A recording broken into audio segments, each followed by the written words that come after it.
Hi guys, Mike here from KES Bushcraft and I think with overlanding vehicles and four-wheel drives, people need to understand some numbers. So often quoted is the tare weight of the vehicle.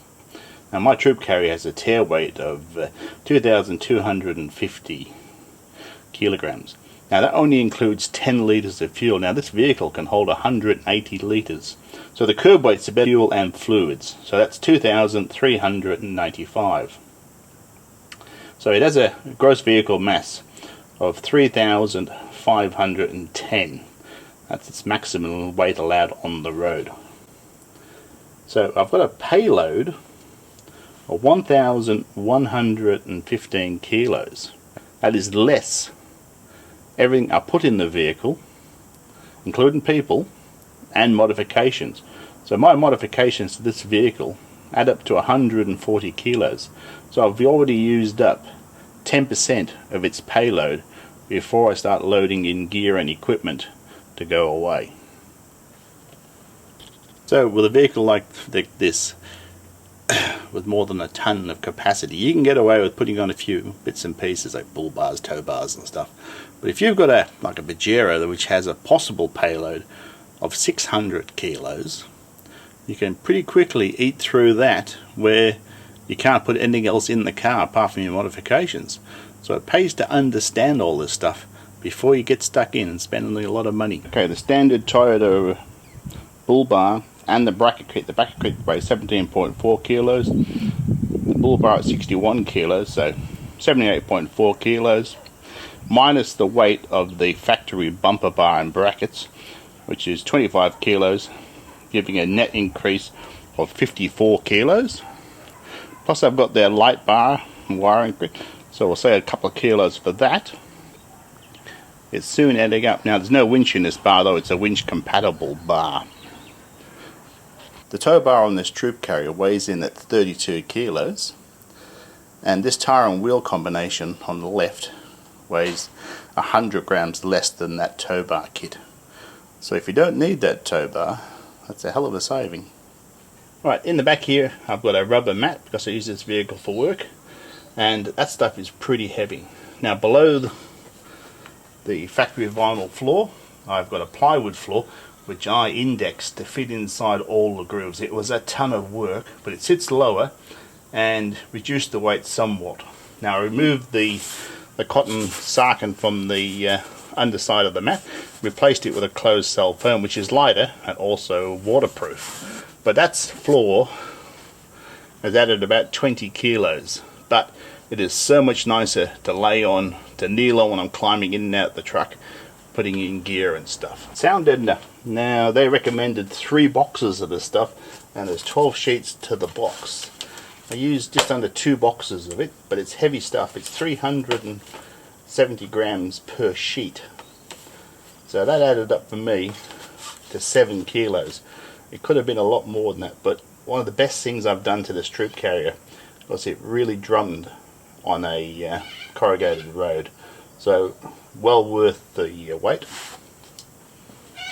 Under the back seat there, coiled up, is a 50 amp DC to DC charger cable. So that's heavier than I needed, but with modern batteries they can really draw some current. So that's about 5 kilos worth of cable. Right up above the rear doors I've got this LED lamp and the cable to run it, so that's about 1 kilo. Right up front I've got this console from Cruiser Consoles. We'll call that a couple of kilos. It's pretty well made. I've got the UHF installed inside the dashboard, now allowing for the aerial and everything. We'll call that another 2 kilos.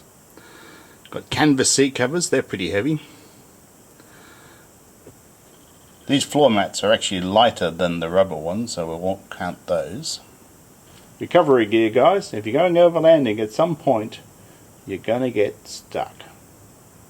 So most basic thing first, shovel. Good solid shovel. Long handle is nice, but I prefer to keep it in the vehicle where it doesn't get used to get the vehicle opened up like a big tin opener. So between 1.5 and 4.5 kilos for a spade. Got to have a spade. Next best piece of recovery gear I own, I have 4 max tracks in this bag. Now if you're going with a group of people and everyone's got 2 is heaps. But if you're going solo, I would recommend at a minimum 4 max tracks. So that's 15 kilos. Moving on to my bag full of recovery gear. This bag here, it's got soft shackles, hard shackles, a dynamic tow rope, equalizer strap. That there is 12 kilos worth of stuff. In the front here I've got an indeflate for managing my tyre pressures. Now managing your tyre pressures is the secret to successful and hassle-free overlanding. Okay?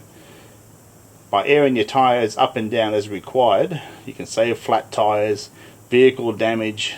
It is the skill that you most need to learn.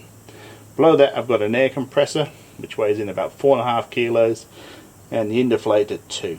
So that quick setup there is 32 kilograms worth of stuff, and I wouldn't say it's over the top.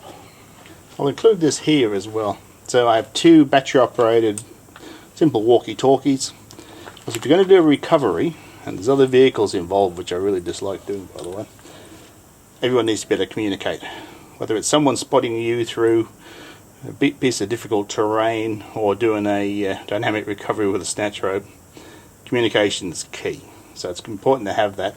Now this here is my little barbecue plate that fits my gas stove. It also does double duty as a jack base, because you can guarantee if you're going to get a flat tyre, it's going to be on soft ground. So you need a good solid base for your jack, whether it's a recovery or a tyre change. Right guys, let's get into this tool collection. So this one here, I call it my EDC tool roll. It's basically my road trip stuff, which is the one I normally carry if I'm not going remote. So that weighs in at 3 kilos, and I keep this one handy so if I need to do a roadside repair or something shaken loose, I've got everything I need without having to dig through the car. In this Atlas roll here, I've got a medium quality 3/8 socket roll with extra torque bits and stuff that's specific to the vehicle. That weighs in at 2.6 kilos. Below that I've got my Expedition tool roll, and that is 10.3 kilos worth of gear. So virtually anything I would need in the field to repair stuff. Up the front here I've got a whole pile of spares, from hoses to belts to bolts, thread bar, goop for repatching stuff up. That spares bag there is 7 kilos. Including in my spares, I keep multiple fuel filters. I keep them sealed in a plastic box. With fuel injected diesels, you don't want any dirt in there at all. So a couple of kilos for those in the boxes. Another box full of oil, fluids, CRC, sprays, grease. I can easily run 5 or 6 kilos. Not enough gear to do a full oil change at the side of the road, but enough to top up if you need it. So this here is a set of tyre pliers. So this allows me to take a tyre off a rim and patch it, so I can do some pretty major repairs. That's 7.5 kilos. So I don't tend to carry 2 spares. I find it's just a waste of space. So that's 7.5 kilos.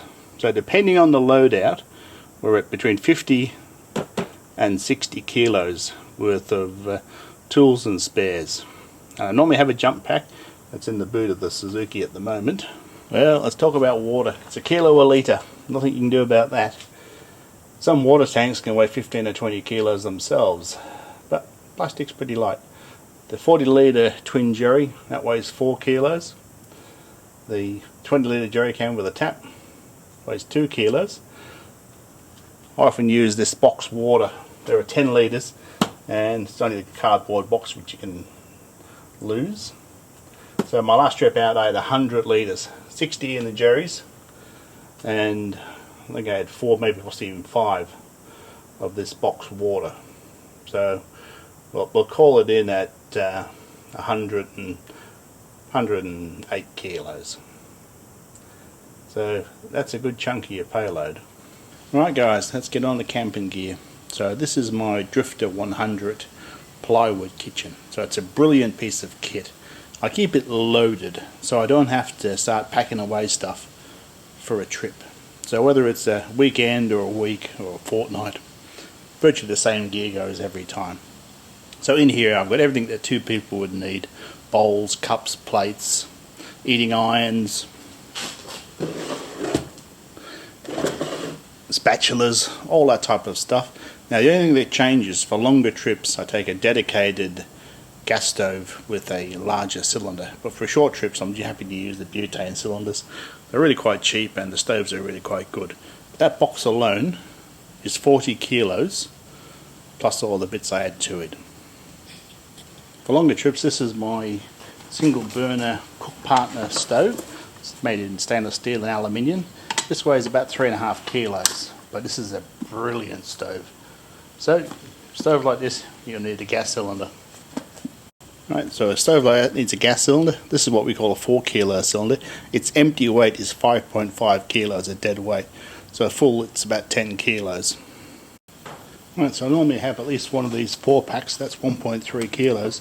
So you can have 3 or 4 of those compared to the empty cylinder. Now, years ago I used to carry a separate barbecue, so I made this plate for my single burner stove. Now, that's about 5 kilos worth of steel, but it does do double duty as a jacking plate if I have to change the tyre on the car, but a lot lighter than the whole separate portable barbecue. So this is just a milk crate in a canvas bag with a plyboard lid. This is where I carry my dry rations in, and that weighs in at 3 kilos. So this is my Yeti, I call it a lunch tote. There's everything I need in here to make a brew, make a sandwich, because this kitchen box I can't really access it while I'm travelling. So it's another 5 kilos, and a lot of that doubles up with stuff that's already in this kitchen box. So I keep it pretty minimalistic. I have a jet ball type stove, a couple of mugs, coffee, tea, sugar, just so I can have that roadside brewer easily without any hassles. Alright, moving on to keeping your food fresh and your drinks cold. This Evercool fiberglass 65 litre esky, or cooler for you American guys, weighs 13 kilos. It's super light. Now if I load this up with 20 kilos of block ice and all the stuff that goes in there is pre-chilled at home, you can get over a week, regularly 10 days, as long as the weather's not scorchingly hot. So that is 30, 33, so we'll call it 35 kilos. Doesn't require anything else. Now if I use my 12 volt fridge, I need the battery pack, the solar panel, the cables to run it all. Add all that together, that's 90 kilos, maybe 95 kilos, and I'm leaving a $2,000 solar blanket laid on the ground, which is often the reason I take the cooler. So a third of the weight of the car fridge setup, and there's no burr if you're sleeping in the back of the car. Right guys, food and drink. It's a bit of like a how long a piece of string question is. So if you've got 2 people and you're out for 10 days, now you could live on freeze-dried meals, but you're probably not like to on an overland situation. I would say 4 kilos per person per day, covering food and drinks. Now 10-day trip for 2 people, there's 80 kilos worth of food. So I start to add up. Now at this point I think we should mention, as we've been tallying this up along the way, we are now at 570 kilos. So if you're driving a Land Cruiser Prado, you can't get behind the steering wheel. You're at your payload. So, and I don't think I've shown you anything that's over the top. There's no awnings, there's no rooftop tents, there's no twin spare carriers. It's all been pretty basic stuff. So we'll get on to some camping gear to roll this video up. Alright, let's go on to camp furniture and tents and stuff. So I do appreciate a nice camp chair. So this one branded by ARB is 5.5 kilos. So for 2 people, that would be 11 kilos for 2 of those. Now I've got some of the front ones which are much more compact and a kilo lighter, but you've still got 10 kilos for a couple of camp chairs.